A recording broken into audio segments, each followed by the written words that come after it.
박근혜 대통령이 오늘 정치적 고향 대구를 방문했습니다.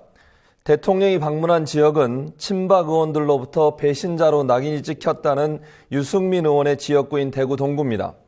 친박계 핵심인 윤상현 의원의 공천 개입성 발언으로 여당 내 계파 갈등이 폭발한 예민한 시기, 박 대통령은 왜 지금 대구를 방문했을까요? 선거의 여왕 박 대통령의 유승민 의원 지역구 방문이 순수하게만 보이지 않는 것은 저 혼자만의 착각일까요? 유권자 대변 방송 투표의 힘, 오늘도 패널 두 분과 함께 하겠습니다. 정치학 박사이신 이용마 MBC 해직 기자, 그리고 언론학 박사이신 서명준 민원연 정책위원 나와 계십니다. 어서 오십시오. 네, 안녕하세요.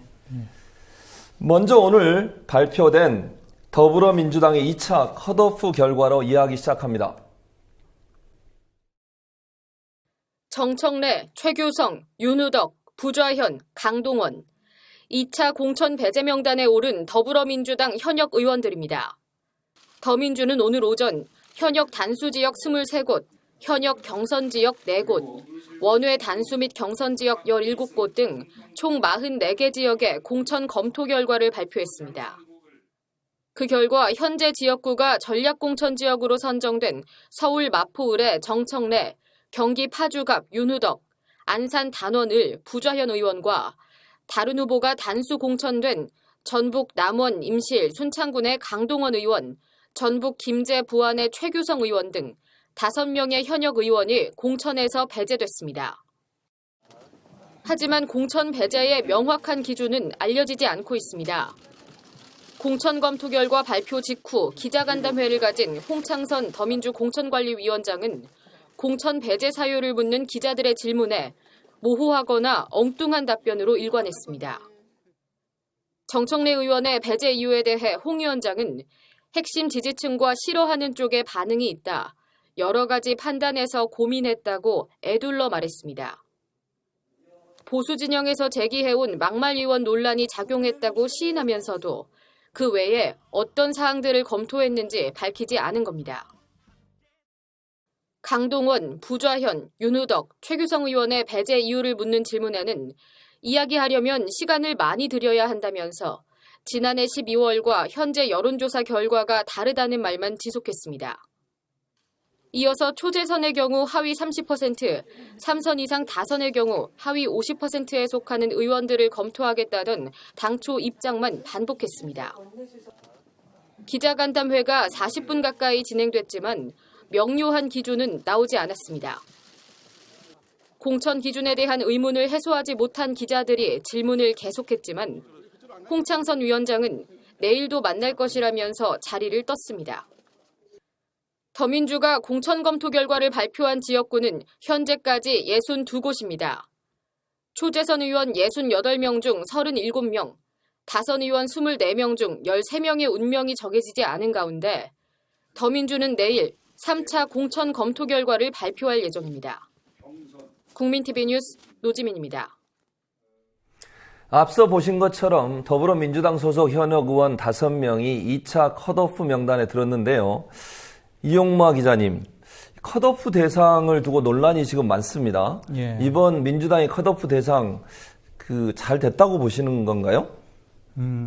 글쎄요. 지금까지는 판단하기는 상당히 좀 이르지 않느냐 싶은데요. 예. 내일 또 3차 공천 결과가 나올 거고요. 그 다음에도 또 나올 텐데, 예. 이제 이런 것들을 이제 전체적으로 보고서 판단을 해봐야 될 것 같아요. 그런데 지금까지 나온 걸로 봐서는 상당히 모호하다. 그러니까 지금 조금 전에 그 노지민 기자 리포트에서도 컷오프 5명이 어떤 기준에 의해서 됐느냐라는 질문에 대해서 공천관리위원장조차도 예. 명확한 답변을 지금 못하고 있잖아요. 예. 그리고 또 실제로 또 홍창선 위원장이 그런 이야기도 했습니다. 예를 들어서 정청래 의원이 어떻게 해서 이번에 공천에서 배제가 됐느냐라는 질문에 대해서 당선 가능성을 치면은 정청래 의원이 상당히 높죠. 네. 경쟁력 측면에서 상당히 높은 것으로 여러 여론조사 결과 나오고 있는데, 그 외에도 뭐 이런저런 것들이 많이 반영이 됐다라고 하면서 정청래 의원에게는 또 일반인들과 또 기준이 다른 것 같다. 사람들이 생각하는 게 다른 것 같다. 뭐 이런 류의 이야기도 하거든요. 예. 그러니까 쉽게 말하면은 정청래 의원에 대해서 적용한 잣대는 조금 다르다. 이걸 또 한편으로 시인을 했단 말이에요. 예. 그런 걸로 봐서는 굉장히 어떤 이번 컷오프 대상을 선정하는 과정에 있어서 명확한 기준을 가지고서 이런 기준에 못 미치면은 전부 다 뭐 자른다든지 이런 것은 없는 것 같습니다. 예. 그러니까 어떻게 말하면 이제 호불호가 될 수도 있고, 또 한편으로 말을 하자면은 이 공천 관리하는 과정에서 보이지 않는 손이 작용했을 수도 있지 않느냐 이런 생각도 좀 들거든요. 예. 근데 이게 사실은 이제 민주당 내 어떤 역학구도하고 상당히 관련이 있지 않느냐는 생각을 좀 해봐요. 예. 예. 지금까지 더불어민주당을 보면은 소위 이제 주류, 친노 쪽과 비주류 간의 싸움을 한참 벌였지 않습니까? 예, 그러다가 이제 비주류 일각이 탈당을 한 상태인데요. 지금 더불어민주당에 남아있는 어떤 정치 세력들을 보면은 뭐 그런 식으로 분류할 수 있을 것 같아요. 한쪽에서는 이제 어떻게 당내 좌파라고 해야 될까요? 그래서 나갈 사람 나가라. 라는 쪽에 어떤 강경파가 좀 있을 수 있을 거고요. 그 다음에, 이 주류와 비주류에 어떻게 보면 중간에 있으면서도 약간 주류에 속하면서도 그래도 그 비주류랑 함께 가야 되지 않느냐. 이런 세력들이 조금 있는 것 같고요. 또 이제 비주류에 속하면서도 역시 좀 함께 가야 되지 않느냐. 이런 세력이 있는 반면에 또 비주류 중에서도 강경파. 강경파들 중에 일부는 탈당을 했고 일부는 탈당을 못했습니다. 그렇죠. 안 한 게 아니라 못했다라고 제가 말씀드리는 이유가 탈당한 의원들을 보면은 대부분이 다 호남권 의원들이거든요. 그렇죠. 예. 그러니까 수도권에 있는 의원들 같은 경우에는 이게 탈당했을 때 당선이 되기가 어렵다라는 현실적인 문제가 있기 때문에 예, 탈당을 감행하기가 어려웠기 때문에 못 나간 세력들이 일부 있는 것 같습니다. 근데 이 과정에서 문재인 대표가 이제 대표직을 던졌잖아요. 그렇죠. 그러면서 이제 김종인 지금 대표를 영입을 했는데 지금 민주당 내 역학구도를 보면은 김종인 대표를 중심으로 해서 이 주류의 어떻게 보면은 그래도 함께 가야 되지 않느냐. 그다음에 비주류에 함께 가야 되지 않느냐. 이 양세력이 함께 포진을 하고 있는 게 아닌가 싶은 생각이 들어요. 그러다 보니까 이제 김종인 대표 입장에서는 또 통합까지 또 제안을 해놓은 상태잖아요. 그렇죠. 국민의당에다가. 그러다 보니까 어느 정도 양쪽을 좀 아우르는 모양새를 보여야 되지 않겠느냐 이런 불가피성 같은 게 많이 작용한 게 아니냐라는 생각이 들어요. 근데 이번에 탈당 컷오프된 사람들 4명인가요? 5명인가요? 이렇게 보면은요. 사실 비주류에 소속된 의원들은 하나도 없습니다. 그렇죠. 예를 들어 정청래 의원 같은 경우에는 공갈 발언으로 유명한 것처럼 사실상 이제 주승용 의원이라든지 지금 탈당한 사람들에게 굉장히 강경하게 대응을 했던 사람이잖아요. 그렇기 때문에 이제 주류 내에서 어떻게 보면 강경파로 분류될 수가 있고 나머지를 보면 어떻게 보면은 주류 내에서도 약간 온건파로 볼 수가 있거든요. 윤우덕, 부좌현, 강동원, 최규성 전부 다 어떻게 보면은 오히려 이게 주류하고 지금 더불어민주당 내 주류하고 좀 가까운 사람들이지만 다소 좀 온건한 이런 사람들이기 때문에 어떻게 보면 지금 통합을 제안한 마당에 비주류를 조금 만족시켜주는 이제 그런 카드를 던진 게 아닌가 이런 생각도 드는데 근데 또 국민의당 반응은 또 정반대죠.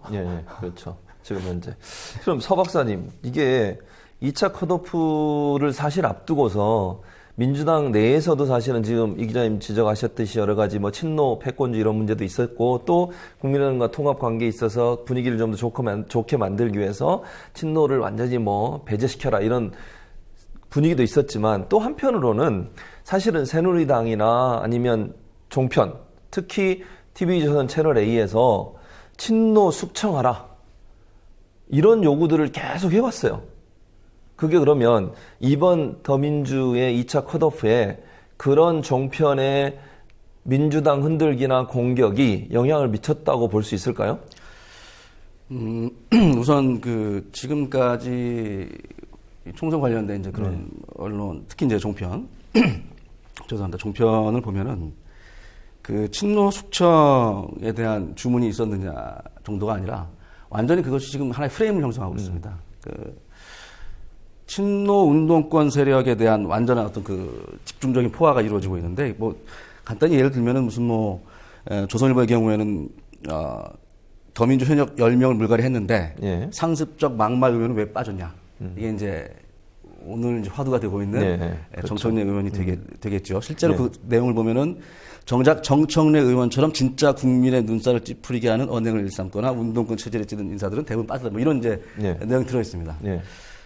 이것뿐만 아니라 이제 동아일보의 경우에도 그 김종인발 2차 물갈이 시동, 첫 대상은 호남 운동권 강기정, 이런 내용이 나와 있고요.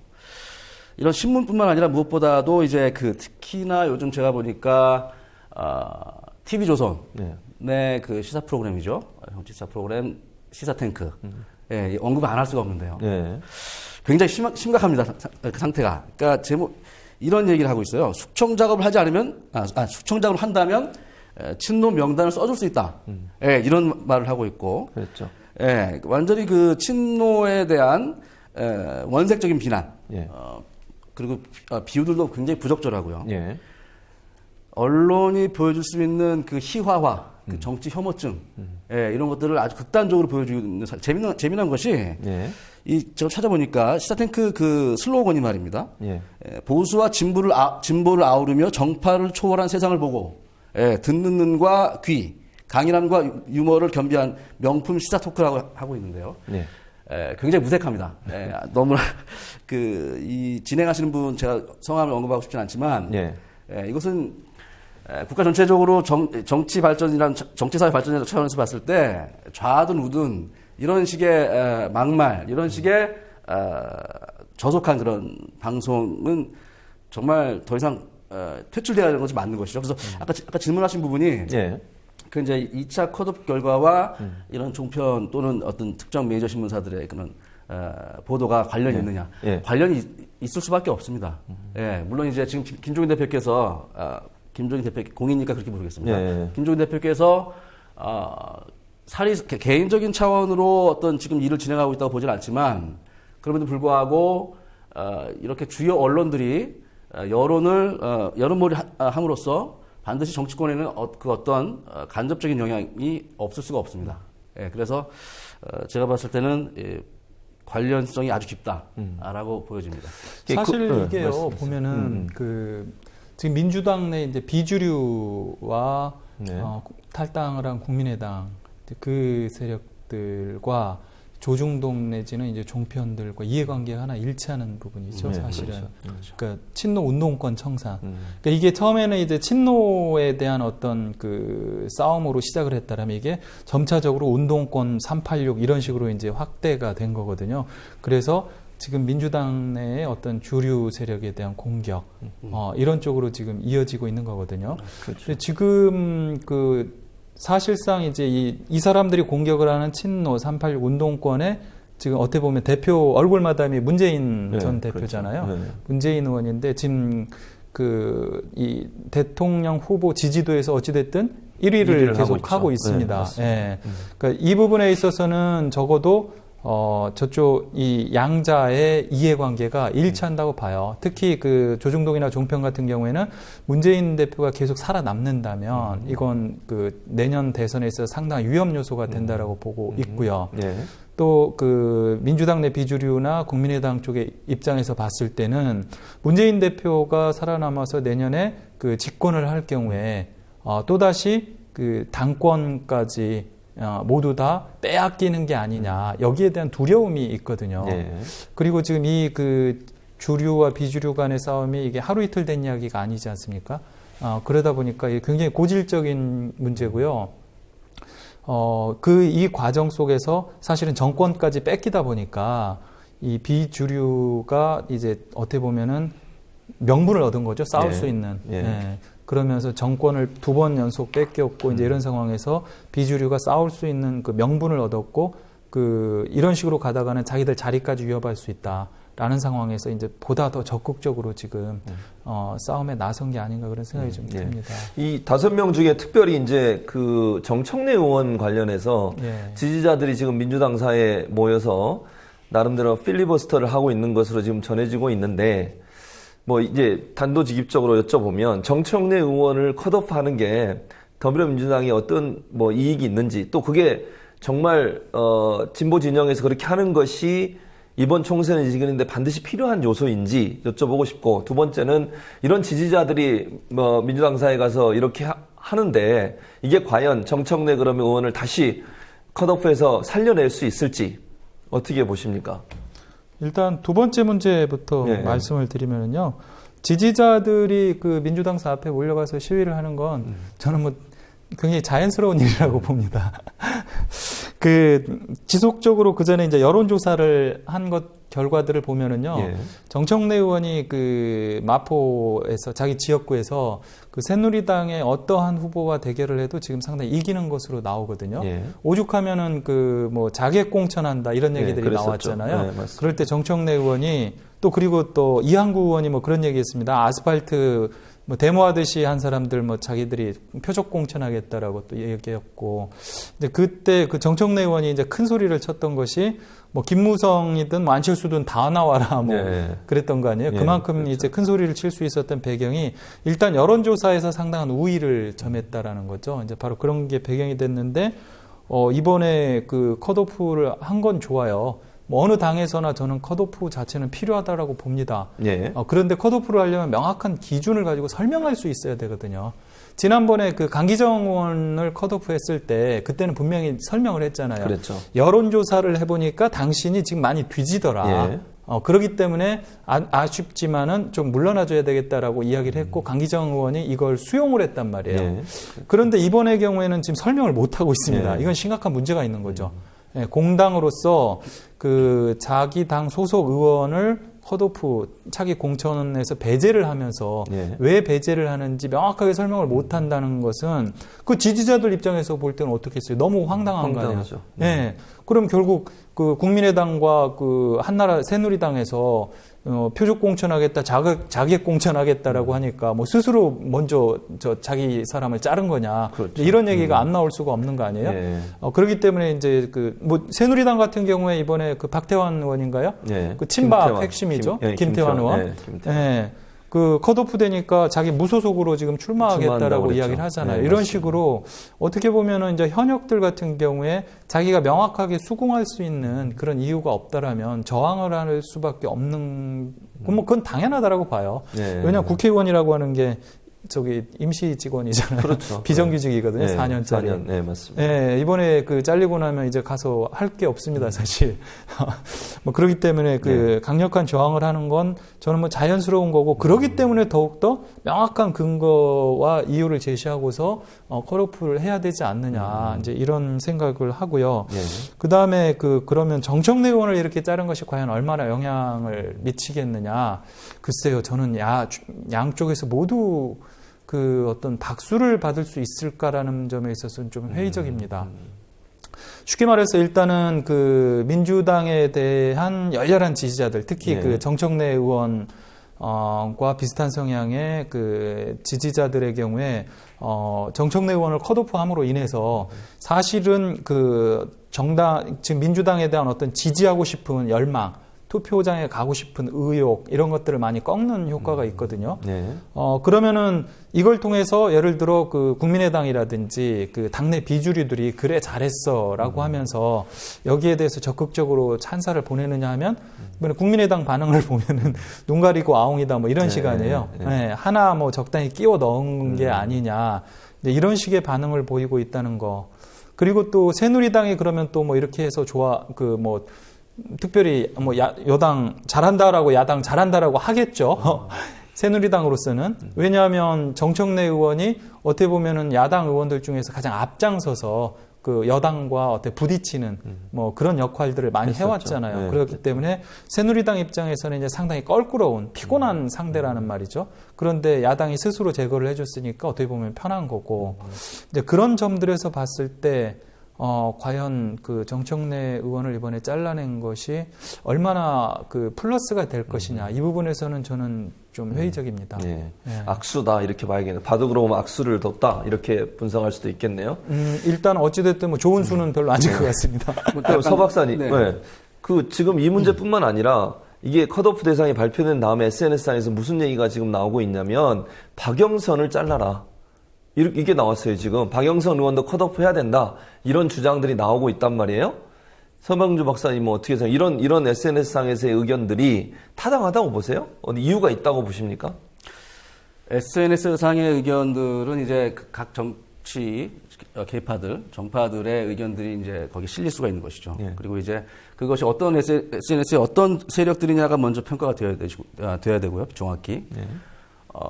지금 이런 상황에서 박영선 의원에 대한 컷오프가 또 제기된다고 했을 때는 상대적으로 보수적인 견해를 가진 그런 네티즌이랄까요? 네. 그런 유저들의 견해일 가능성이 아주 크죠. 예. 그런데 거기에다 또 한 가지 말씀드리고 싶은 것은 지금 사실 아까 선생님께서 말씀하신 그 부분에 대한 추가 말씀일 수도 있겠는데 재미난 것은 오늘 홍창선 위원장이 이제 컷오프 기준 말하지 않습니까? 예. 근데 이제 그 기준 중에 하나가 막말 논란이에요. 예. 재미난 것은 이 막말은 언론이 하고 있습니다. 네. 언론이 하고 있고 아마도 이 박영선 의원에 대한 그런 잘라라라는 그런 얘기도 언론들의 그런 막말 논란 속에서 유권자들 내지는 시청자들 또는 유저들이 어떤 경도된 이미 여론이 굉장히 좀 극단적으로 흐르는 그런 현상에서 나타난 것이 아닌가라는 생각이 듭니다. 네. 그럼 만약에 지금 이 기자님 예. 이게 박영선 의원에 대해서 SNS에서 이런 얘기가 나오는 게 진보 진영이나 예. 또는 진보적인 성향을 갖고 있는 사람들 이런 얘기를 할 수 있지 않을까요? 저는 그 측면에서 지금 나왔다라고 봐요. 네. 그러니까 박영선 의원 같은 경우에는 아까 제가 이제 그 민주당 지금 더민주당 내에 어떤 역학 관계, 세력 예. 관계를 말씀을 드렸잖아요. 한 예. 네 가지 정도로 분류를 했는데 예. 박영선 의원 같은 경우는 사실은 이 비주류 중에서 온건파 정도의 위치로 이렇게 분류를 해볼 수 있을 것 같거든요. 네. 그러니까 주류는 절대 아닙니다. 주류는 절대 아니고 사실은 박영선 의원이 지난번에 안철수 의원이 탈당했을 때 자기도 탈당하려고 상당히 고민을 했었거든요. 그 정도로 이제 오히려 주류에 가까운 예. 이제 그런 분인데 최근에 그 필리버스터 중단을 네, 제시를 그랬었죠. 했고 또 이 한기총에서 주최를 한 기도회에 가가지고 조창기도회. 예. 네. 조창기도회에서 그 소수자들의 인권을 폄훼하는 그런 발언들을 했잖아요. 이제 그런 발언들로 인해서 특히 필리버스터에 대한 반대, 예, 그리고 필리버스터를 중단해야 된다라고 하면서 자기가 필리버스터를 하면서 거기에서 완전히 필리버스터를 선거운동화시킨 그런 것들 때문에 이 진보적인 성향의 즉 당내 어떻게 보면은 이제 주류에 대한 지지층, 주류에 대한 지지층이 상당히 많이 반감을 갖게 됐거든요. 그래서 이미 그 필리버스터 때부터 그 박영선 의원 이번에 출마 안 하겠다고 선언하라 이런 얘기들이 좀 꽤 돌았었거든요. 그런 상태에서 어떻게 보면 주류의 강경파로 볼 수 있는 정청래 의원을 이번에 컷오프하니까 박영선 의원은 놔두고 무슨 정청래 의원을 컷오프하느냐 이제 이런 반발 심리가 많이 작용해서 그게 지금 표출되고 있는 것 같습니다. 자, 서 박사님, 이게 2차 공천 결과를 보면 김종인 비대위원장 대표죠. 비대위원회 대표라고 이렇게 부르는데 그분의 당 장악력이랄까? 공천 장악력이 확고해졌다. 이렇게 우리가 볼 수 있을까요? 그렇게 볼 수 있을 것 같습니다. 네. 예. 이제 한계는 분명히 있지만요. 네. 또 재미난 것은 이제 어젠가요? 동아일보에 김순덕 논설위원의 논설이 있습니다. 네. 그게 이제 김종인 대통령은 어떤가라는 이제 논설이 나왔는데요. 네. 이분들이 이제 나름대로 이제 지식인 분들인데 그분들이 이미 이런 당 장악력에 대해서 어느 정도 간파하고 있는 것 같고 그런 차원에서 그런 사설까지 나오지 않았을까. 그래서 저는 충분히 가능성이 그런 좀 경향 쪽으로 가고 있다고 생각합니다. 우리가 앞서도 얘기를 나눴는데 사실은 이게 종편에서 특히 TV조선의 채널 A에서 딱 찍어서 공격을 하잖아요. 예컨대 뭐 정청래 의원 이외에 몇 명이 있는데 뭐 아까 자객공천 말씀도 하셨지만 그런 식으로 했는데 더불어민주당이 그렇게 한 거 이게 좀 우리가 볼 때 이해가 안 될 수도 있잖아요. 왜 새누리당에서 주장하고 그다음에 종편에 주장하는 사람들을 우리가 찍어내야 되냐. 뭐 우리라는 표현이 방송의 중립성을 어길 수도 있겠지만 어쨌든 더불어민주당이 찍어낼 수 있느냐 하는 부분. 그거는 어찌 보면 조금 확대해서 가자면 정편이 강조하고 주장한 것을 더불어민주당이 그대로 받았다 이렇게 볼 수 있는 거잖아요. 그렇죠. 예. 문제 없는 겁니까 그런 거는? 근데 문제는 그 더불어민주당이 항상 그렇게 해왔습니다. 그게 좀 심각한 문제죠, 사실은. 이번 한 번만 그런 게 아니에요. 그 아까 제가 이제 주류와 비주류를 좀 이렇게 나눠서 말씀을 드렸는데, 이제 주류 같은 경우에는 어때요? 기존의 한국 사회의 어떤 기득권층에 대해서 도전하는 게 훨씬 셉니다. 그렇죠? 그런데 비해서 이제 비주류 같은 경우에는 그에 비해서 한국 사회의 그 기득권층과 좀 타협적인 이런 자세들을 많이 보여온 게 또 사실이거든요. 그러면서 어느 한 세력이 우위에 있다라고 말하기 지금 굉장히 어려운 구조가 되어버렸어요. 그러니까 예를 들어서 그 노무현 대통령이 이제 후보가 되고 그 다음에 대통령이 되고 이런 시절에만 하더라도 사실상 이제 당내 비주류들이 별로 발언권이 없었거든요. 그런데 그 2007년 대선에서 졌죠. 2012년 대선에서 졌죠. 그러면서 이 비주류의 발언권들이 상당히 높아졌어요. 그러면서 비주류 같은 경우에는 이 우리 사회의 기득권층 그리고 이 일부 민주당 내 어떤 주류로 대표되는 강경 세력들 이런 반발 세력들의 중간에서 어떤 역할을 계속 하려고 하거든요. 그러면서 이 민주당 내 비주류들은 자기들 어떤 지지층보다는 사실은 이 중도층을 잡으려고 한다라고 늘 주장을 해요. 중간층이 과연 얼마나 있는지 그리고 그런 식으로 해서 중간층을 잡을 수 있는지는 뭐 제가 잘 모르겠습니다만은 끊임없이 어떤 중도층을 잡아야 된다. 그러니까 한국 사회를 뭐 좌우파로 나눈다라고 하면 우파는 이미 그 새누리당이나 여당에서 장악을 하고 있기 때문에 그 중간층을 잡아야 된다라고 끊임없이 이야기를 하면서 자기 지지층을 배신하는 정치들을 끊임없이 해왔습니다. 근데 이번 그 컷오프도 저는 비슷한 연장선상이라고 봐요. 그런 점에 있어서 보면은 사실은 그 비주류가 문재인 의원이 대표가 된 이후에 그 끊임없이 당내에서 그 반발을 하지 않았습니까?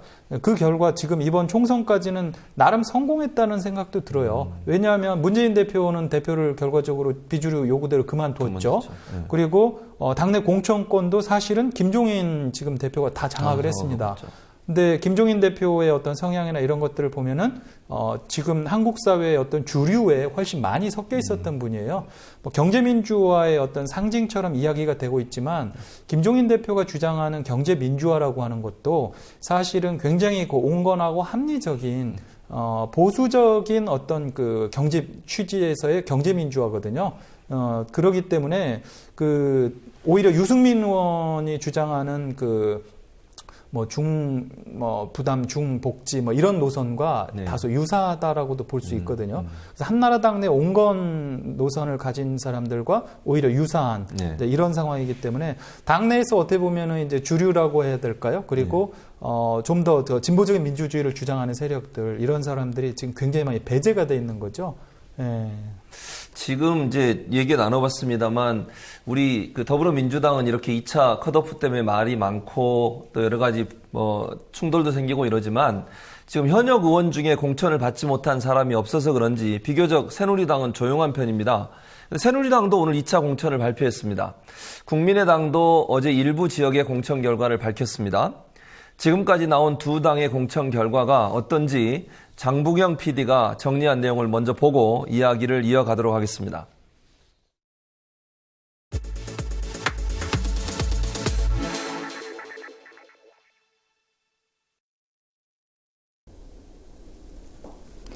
어제 공천 결과를 발표한 국민의당에 이어 오늘은 새누리당이 2차 공천 결과를 발표했습니다. 경선 지역과 단수 추천 지역을 중심으로 살펴보겠습니다. 어제 1차 공천 결과를 발표한 국민의당 먼저 보겠습니다. 경선 지역은 모두 12곳입니다. 서울 5곳, 인천 1곳, 경기 2곳, 강원 1곳, 충남 1곳, 충북 2곳에서 총 29명이 경선을 치르게 됩니다. 단수 추천 지역도 살펴보겠습니다. 모두 49개 선거구로 서울 13명, 강원 2명, 인천 7명, 경기 14명, 충북 1명, 충남 5명, 경남 3명, 부산 2명, 제주 2명입니다. 서울에서는 강서구 병의 김성호 전 의원, 관악구 갑의 김성식 전 의원, 동작구 을의 장진영 당 대변인, 강동구 을의 강현재 전 대한변협 사무차장 등이 후보로 확정됐습니다. 인천에서는 부평구 갑의 문병호 의원, 계양구 을의 최원식 의원, 연수구 을의 한광원 전 의원 등이 포함됐습니다. 또 경남에서는 양산시 갑 홍순경 전 경남도 의원 등이 정해졌습니다. 1차 공천 발표에 포함되지 않은 호남 지역은 이번 주 안으로 발표될 예정입니다. 한편 현역 의원 중 처음으로 공천에서 배제된 후보가 나왔습니다. 광주 북구 을의 임내현 의원입니다. 임 의원은 과거 기자들과의 식사 자리에서 성희롱 발언을 해 논란을 일으킨 바 있습니다. 새누리당 2차 공천 결과 보겠습니다. 먼저 경선 지역은 서울 6곳, 부산 2곳, 대전 2곳 등 총 31곳입니다. 서울 도봉구 갑은 현 비례대표인 문정림 의원이 이재범 후보와 경선을 치르게 됐고, 경남 진주시 갑에서는 박대출 의원과 최고식 전 의원이 맞붙습니다. 또 경북 경주시에서는 2016 총선 내시 선정한 낙천자 중 한 명인 김석기 후보가 이주형, 정수성 후보와 경선을 치릅니다. 단수 추천 지역을 보겠습니다. 서울 영등포구 갑의 박선규 당협위원장, 부산 동래구 을의 이진복 의원, 부산 북구 강서구 을의 김도읍 의원, 충남 홍성군 예산군의 홍문표 의원, 이렇게 총 4명으로 사실상 공천이 확정됐습니다. 현역 의원 탈락은 없었습니다. 일명 살생부 파문의 중심 인물인 김무성, 윤상현, 정두원, 김용태 의원의 공천 결과 발표는 아직 확정되지 않았습니다. 새누리당이 이 논란의 종지부를 어떻게 찍을지도 지켜봐야겠습니다. 투표의 힘, 장부경입니다. 오늘 발표된 내용들 쭉 봤는데요. 예. 새누리당 공천 결과 우리 이용마 기자님 어떻게 분석하십니까? 그 새누리당 공천은 오늘은 뭐 별 특이사항이 없는 것 같아요. 지난번에는 뭐 김태환 의원 3선의 친박 의원이죠. 그랬죠. 컷오프를 해가지고 이게 그 논계 작전이 아니냐. 친박 1명 잘라내고 뭐 비박 여러 명 잘라내는 그런 논란도 나오고 했었는데 그 글쎄요. 그 어제 그제였나 윤상현 의원의 그 막말 그것 때문인지 이번에는 오늘 발표에서는 지금 아직 탈락시킨 현역 의원은 하나도 없거든요. 다만 이제 재미있는 게 김무성 의원이나 지금 그 우리 장부경 PD 리포트에 나오는 것처럼 윤상현, 정두원, 김용태 이 네 사람의 어떤 공천 결과가 아직 안 나왔고요. 그렇죠. 그 다음에 또 유승민 의원. 오늘 그 박근혜 대통령이 대구를 갔잖아요. 아까 모두 발언에서 말씀을 하셨는데, 이 대구에서의 공천 결과, 이게 또 지금 주목되는 부분이 사실은 거기에 있거든요. 그렇죠. 모든 그 태풍의 눈이 지금 그쪽에 있지 않느냐. 그리고 방금 얘기한 김무성, 윤상현, 정두원, 김용태 이런 사람들인데 아직 여기에 대해서 전혀 얘기가 나오지 않았거든요. 다만 이제 지금까지 그 공천 과정을 쭉 진행된 것을 보면은 김무성 대표가 이제 그 보통 무대라는 별명을 많이 가지고 있었는데 실권을 완전히 잃어버린 게 아닌가 그런 생각을 좀 하게 됩니다. 지금 이항구 공천관리위원장이죠. 거의 전권을 지금 다 행사하고 있는 걸로 보여요. 이게 이제 화면에 우리 뒤쪽에 좀 비춰주시면 좋을 것 같은데 이한구 공천위원장한테 황진아 사무총장 비박으로 분류가 되시는 분인데 이분이 이제 공천위원장한테 문자를 보내는 장면이 지금 사진에 찍혔어요. 그 지금 뒷면에 저희 지금 화면 뒷면에 나오는데 여기 보면 대표께서 어제 결정된 대로 발표해 달라십니다. 발표를 늦추는 이유가 양해하기 어렵다는 말씀입니다. 연락 주세요. 이랬단 말이에요. 이 말이 결국은 지금 이 기자님 말씀하신 이 김무성 대표, 그 다음에 윤상현, 정두원 이 세 사람의 공천 됐는지 안 됐는지가 왜 발표가 안 되고 있느냐 하는 부분에 대한 항의성 문자였고요. 그리고 나서 이게 안 받아들여지니까 오늘 발표에 보면 더 이상 회의에 참석하지 않겠다고 지금 발표를 했어요. 황진환 사무총장이. 그러면 이게 친박과 비박 간의 충돌이라고 볼 수도 있을 거고, 어쨌든 윤상현 의원의 발언 때문에 막말이라고 얘기할 수 있고, 어찌 보면 선거 개입이라고도 얘기할 수 있는 그런 발언 때문에 친박과 비박 간의 전쟁이 시작됐다. 이렇게 분석할 수 있을까요? 이거 본격적인 이제 전쟁에 돌입했다고 저는 봅니다. 예. 예, 이 공천이라는 문제 때문에 사실은 그동안 싸워왔잖아요. 예, 그런데 이제 지금 공천이 사실상 진행이 되고 있거든요. 예. 이 상태에서 누구를 수용을 하고 공천을 하고 누구를 탈락시킬 것이냐. 이제 이거 하나로 모든 게 갈라지는 상황이란 말이에요. 그렇죠. 그런 상황에서 지금 윤상현 의원의 막말이 터졌거든요. 예. 예. 그런데 또 이것에 대해서는 이한구 위원장이 적당히 무시를 하면서 예. 김무성 대표 공천 문제에 대해서는 또 아직 찌라시 문제, 예. 이게 해결이 안 됐다라고 하면서 김무성 대표를 공천할 건지 말 건지조차도 아직 발표를 안 하고 있습니다. 예. 김무성 대표는 지금 제가 보도에서 보기로는 예. 빨리 발표해서 경선하게 해달라. 그렇죠. 예. 니네가 지금 나한테 경선하라고 하는 거 아니냐. 나 경선하겠다. 빨리 예. 발표해라. 뭐 이런 그렇죠. 입장을 밝힌 것으로 읽었는데 예. 언론 보도에서. 그런데 지금 그것조차도 발표를 안 해주고 있거든요. 사실은 김무성 대표가 지난 2012년도에 공천에서 배제가 됐었습니다. 그때 박근혜 비대위원장 시절이었는데요. 그때도 이미 한번 배제가 된 적이 있었거든요. 그래서 이번에도 사실 뭐 그렇게 낙관하기만은 쉽지가 않다 이런 생각을 좀 하고 있거든요. 이게 이제 방금 지적하신 부분과 연관돼서 서 박사님 뭐가 문제가 되냐면 오늘 언론 보도에 보면 이한구 공천위원장이 원래 2시에 회의가 있는데 늦었어요. 57분에 오셨거든요.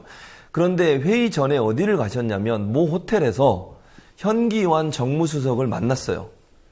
이 민감한 시기에 왜 두 분이 만나서, 공천위원장이잖아요, 이분은. 그리고 어쨌든 청와대에서 대통령에서 일하는 정무수석과 만나서 이런 얘기를 나누는 것이 서 박사님 보시기에 정상적인 행동일까? 아니면 이 만남이 어찌 보면 공천에 개입하려는 청와대가 그런 의도를 보여준 게 아니나, 이런 의혹이 생길 수 있거든요. 어떻게 보세요? 당연히 의혹이 생길 수가 있죠. 예.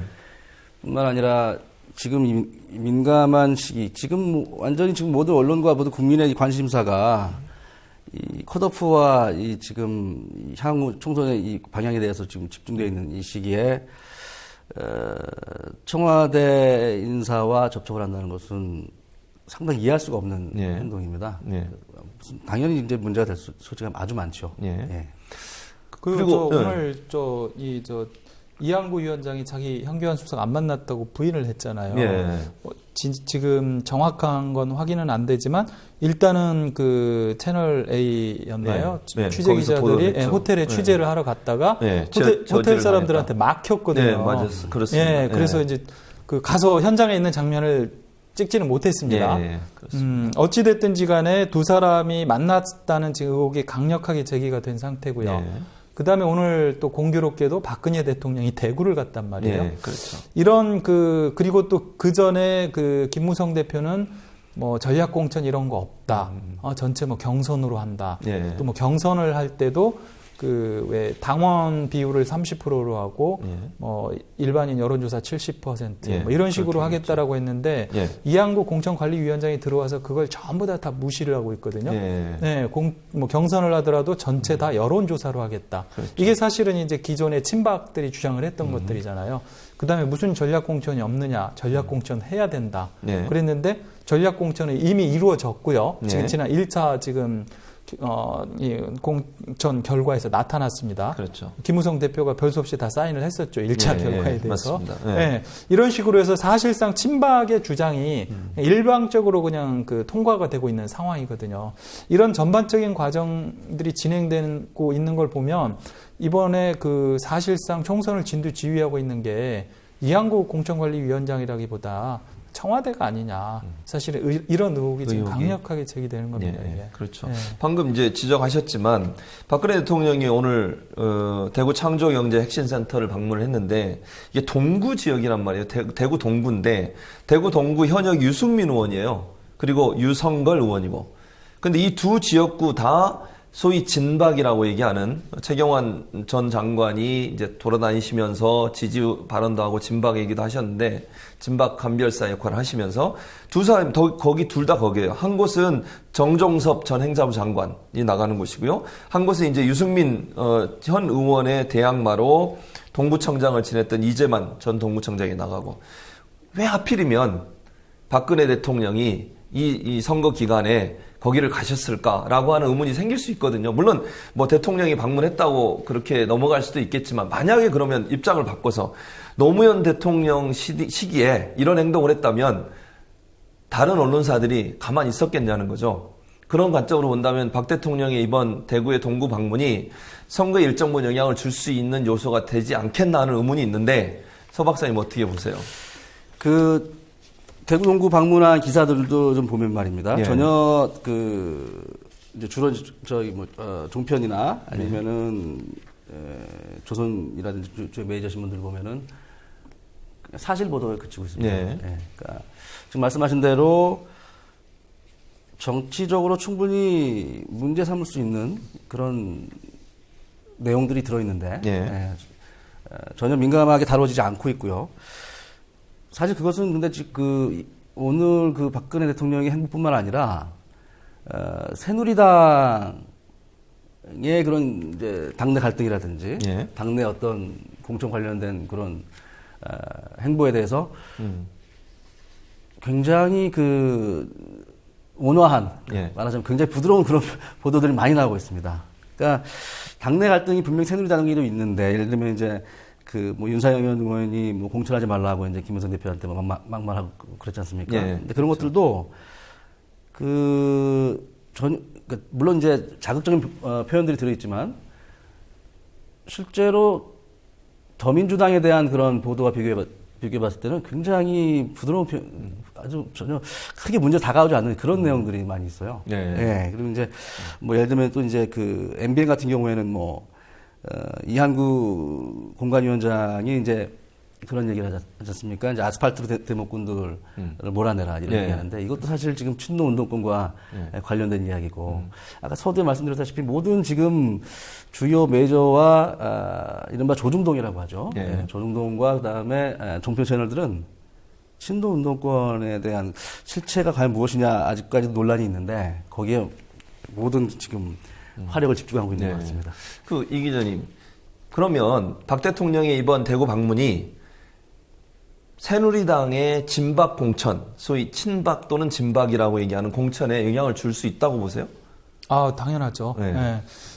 대구 특히 박정희 전 대통령이 태어났던 지역 있잖아요. 네.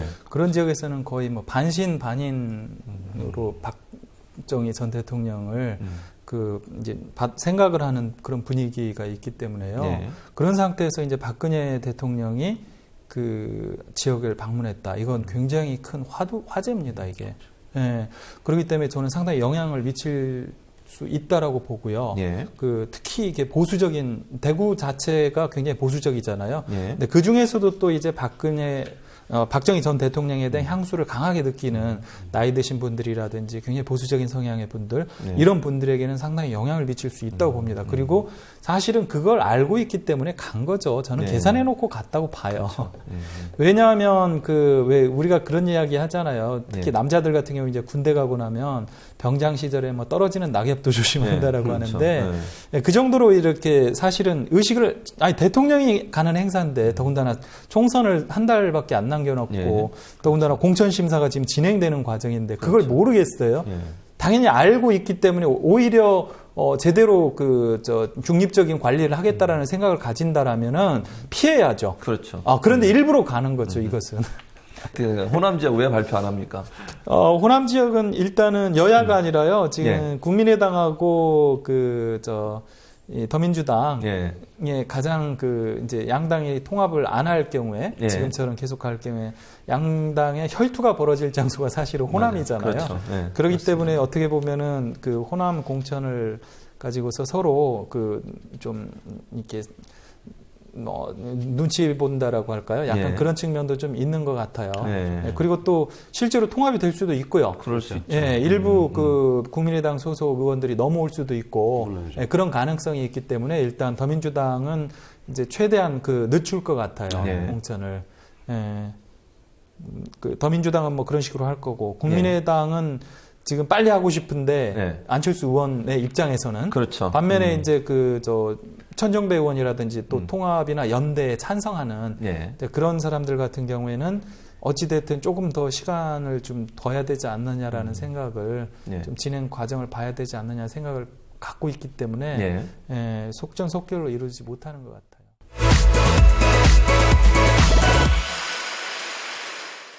근데 이 호남 지역에서 유일하게 여당 의원이 한 분 있는데요. 그분이 바로 이제 친박인 순천의 이정현 의원입니다. 이제 지금 전남 순천에 김종훈 기자 나가 있습니다. 김 기자, 순천의 분위기 어떻습니까? 현재까지 예비 후보로 등록한 더불어민주당 후보만 5명입니다. 비례대표 김광진 의원을 비롯해서 재선 경력의 서가번 전 의원, 순천시장을 2번 지낸 노관규 전 시장 등이 경쟁 중에 있습니다. 국민의당 역시 4명의 후보가 내부 경선 중에 있습니다. 민중연합당과 원외 민주당 예비 후보까지 더할 경우엔 순천에서만 현역 이정현 의원을 포함해 12명의 후보자가 이번 선거에 도전합니다. 일단 지금까지 여론조사는 이정현 후보가 상당히 앞서고 있습니다.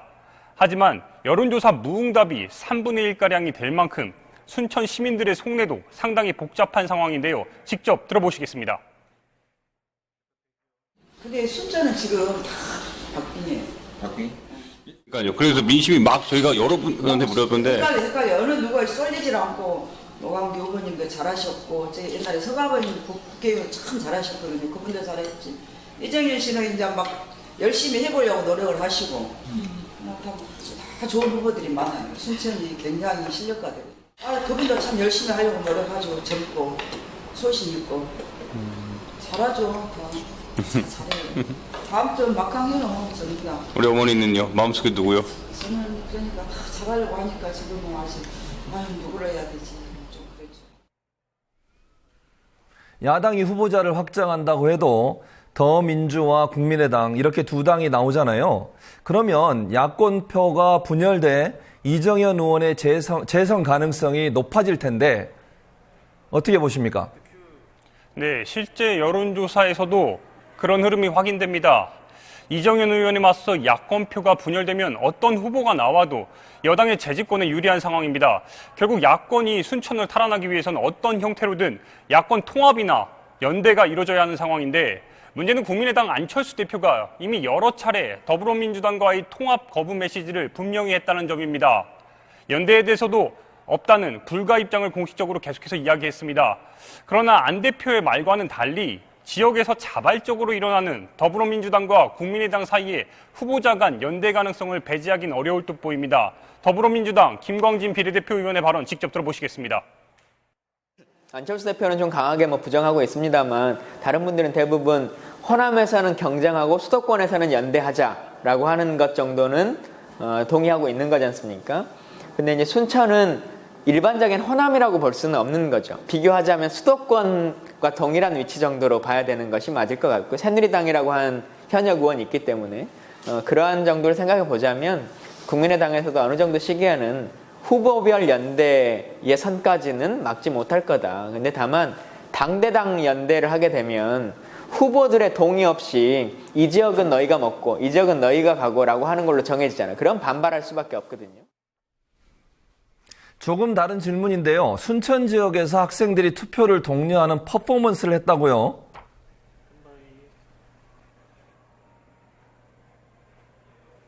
네, 어제 오후입니다. 순천에서는 김대중 정부 이후에 15년 만에 처음으로 청년 학생 주도의 자발적인 행사가 이뤄졌습니다. 학생들은 취업 문제뿐 아니라 대학 등급제 등 이 헬조선 대한민국을 직접 바꾸고 알려야겠다면서 투표 독려 행동에 직접 나선 겁니다. 이에 시민들도 호응했는데 학생과 시민 인터뷰 함께 보시겠습니다. 일단 대학생들에 대한 법안이 없다는 게 제일 문제인 것 같고요. 네.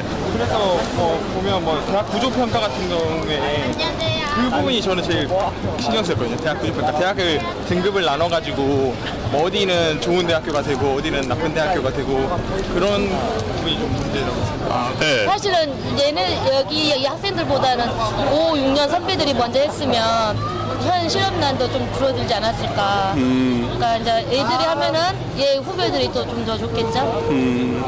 몇 년 전에 할 때도 지난번 선거 때는 그때 SNS에서 많이 이렇게 됐지 이렇게 행동을 하진 않았었거든요. SNS로 많이 독려를 했었는데 이제 학생들이 이제 실천하는 거겠죠. 지금까지 투표임 김종훈입니다.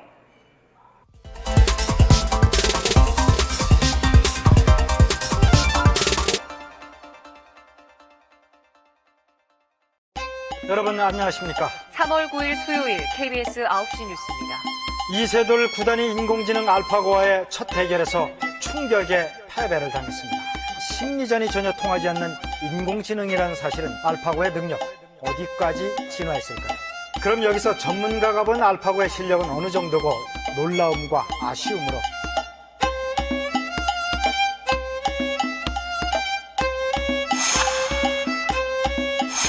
핵 위협 수위를 한 단계 더 끌어올렸습니다.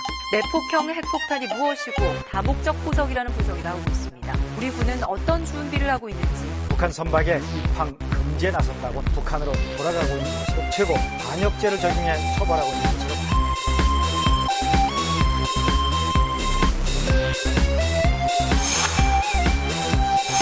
새누리당은 친박계인 윤상현 의원이 김무성 대표를 원색 비난하는 녹취록이 공개됐습니다.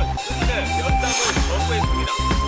대표님께 진심으로 사과를 드립니다.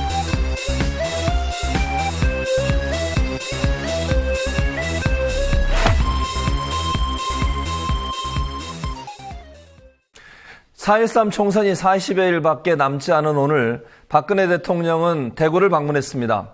선거를 염두에 둔 행보라는 평가가 나오는데요. 이와 달리 공영방송 KBS는 총선에 별 관심이 없어 보입니다. 앞서 보신 영상들을 우리가 보면서 제대로 된 투표와 제대로 된 선거가 필요하다는 생각이 듭니다. 인공지능 알파고 관련 기사로 현재 도배가 돼 있는데 새누리당 계파 갈등 등 정치권 소식이 뉴스에서 사라진 지 오래입니다. 이제 우리는 선거가 얼마 남지 않은 상황에서 언론이 제대로 보도를 하고 있는지에 대해서 깊이 관심을 가지고 관찰을 해야 될 때라고 생각이 됩니다. 총선에 우리가 할 수 있는 일은 관심 가지고 감시하지 않으면 분명 이번 총선도 보수 정권이 원하는 대로 흘러갈 수 있다라고 하는 부정적인 전망이 강하기 때문입니다. 현재 KBS 보도팀 내부에 20대 총선이 아닌 JTBC를 겨냥한 특별 취재팀이 꾸려지고 있다는 소식도 들리고 있습니다. 오늘 KBS가 어떤 뉴스를 전할지 지켜봐야겠습니다. 투표의 힘, 다음 주 월요일에 뵙겠습니다.